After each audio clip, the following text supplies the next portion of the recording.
we had to come back and start strategizing on how the best we can actually improve. Instead of going back and arguing, no, it's not true, the food is not having those aflatoxin, we then had to come back with strategies of how to actually improve the food. So the point here is, first, that's why we have decided that the only way we can change the mindset of our people is by starting with us as government. If government enforces the standards and saying no, as government, there is no way we are going to buy contaminated food that is not well handled. I can assure you, we are not going to have even food that is with aflatoxin taken to South Sudan. So your question of how is government handling the issue between government of Uganda and South Sudan, is the minute government ensures that all our ministries, departments, and agencies procure and accredit companies that only handle their food or grain that is handled well and does not have aflatoxin. Those are the very companies that we would recommend to also take food or grains to South Sudan. And we'll work with the Grain Council and the warehouse receipting companies to be the ones to take the food to the neighboring countries. I would like to, as UNBS, say that this is quite instrumental in as far as delivering the mandate, the huge mandate of the Bureau. If I can just reflect a little bit on the mandate, UNBS has a mandate to ensure public health, safety, and environment.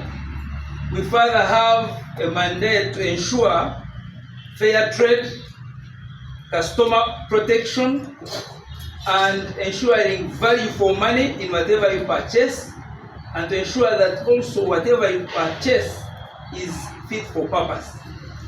Our mandate further goes beyond just the customer, but also ensuring the competitiveness of our locally made products.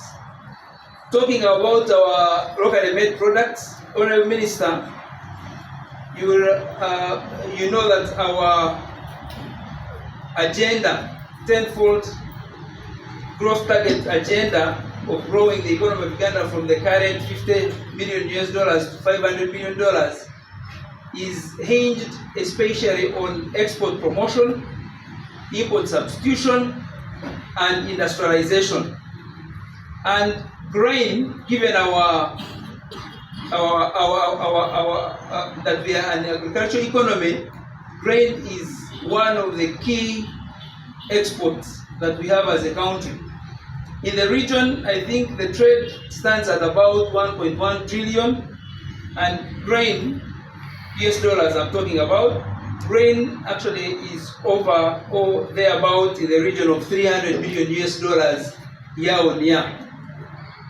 In as far as industrialization is concerned, at the moment, as you've heard from the Honorable Minister, we have over 630 certified companies who have actually met our quality requirements to produce and supply quality grain and grain products.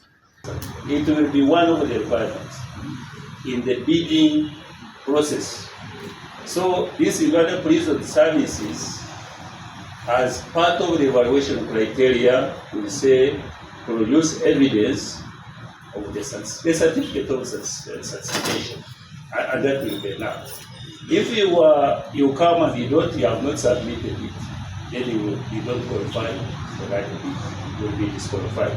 So that is the initial starting point.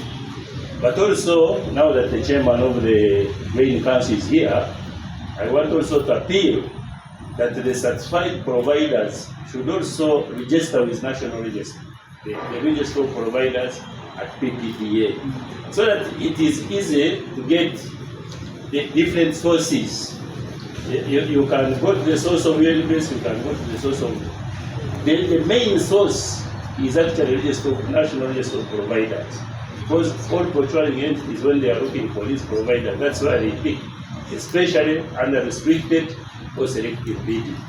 So that would be very good to as a source of shortlisting those providers. We are also saying there are those providers who have been having framework contracts, but we are saying update. We are going to tell entities that these providers must update their record under framework contract and show the certification. So if they are not certified and they have been supplying government, they will be removed from that framework contract.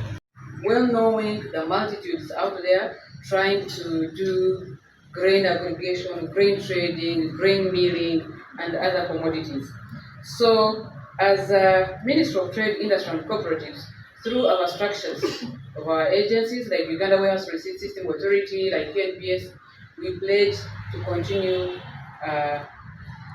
passing on this message and supporting the would-be players. We have a good relationship with the Grain Council of Uganda and would love to ensure that each and every player in the grain value chain adheres to these standards. As the Minister put it, this is for our own good. This is our food. This is our neighbor's food. So we have a God-given obligation to ensure that we have the right food. This can only be achieved through three things. One is infrastructure. Honorable, this government has invested in infrastructure. We have dams, we have the roads, we have the airports, but there is some crucial and sensitive infrastructure that is slowly, I want to give you the hope, it's slowly coming in position or in play. This is the storage infrastructure. We, as Ministry of Trade, Industry and Cooperatives, we have the cooperative movement. You all know they own most infrastructure. Then we have the members of the Grain Council. But the latest survey put it to us that not everything we call storage is actually conforming to the established standard. So through the Warehouse Receipt System Authority, Honorable Minister and team, the Ministry of Trade is supporting the players in the storage arena to put their storage infrastructure up to standard. We already have the standard in place, thanks to NBS, and it has been domesticated as a national standard. We have taken it to the EAC level, so we have the East African storage, standard storage or standard for storage, for warehousing. So we need the right infrastructure, which is in the hands of the associations, cooperatives, of Grain Council members, and we have the standard that we are right now disseminating and making sure that they adopt. And I'm happy to note that out of the 630, there are high chances that the majority are members of the Grain Council, members of the cooperative movement, and others. Honorable and team, we also need system, a mechanism that will ensure that farmers have a place of service where they can go, because their commodities or their grain, in this case, and it's put to the right standard, and then it can be traded formally. Then again, we need to revise the structures of the producers and the traders and the millers. We have the Grain Council, but we are the cooperatives in this meeting. So we need strong structures of the producers, strong structures of the processors like the Grain Council and the other traders of the commodities, and then the millers, the people actually who are the tail end that puts this food on our table. Are the millers doing the right thing? I think we need to work with our UNBS to track the people and make sure that the millers have the right equipment and they do the right milling. I'd like to reiterate our commitment and assurance as Minister of Trade, Industry and Cooperatives through the agencies. It has two-pronged approaches, and we are achieving two things. One, the health. To us, that one comes green, and the trade. Honorable Minister, we have invested heavily in the sector.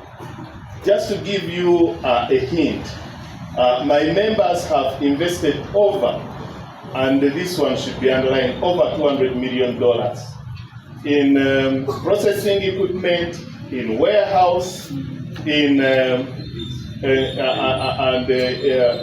silos and equipment. So this is a task that we have undertaken over time, having been established in 2012. The sector had been orphaned for long, and we said, no, we need to work together and get policy, and then we try to advocate for what is good for the country. And Uganda being positioned as a food basket, this is going to benefit both us locally, regionally, and we are going to tap into the Africa Free Continental Trade Area.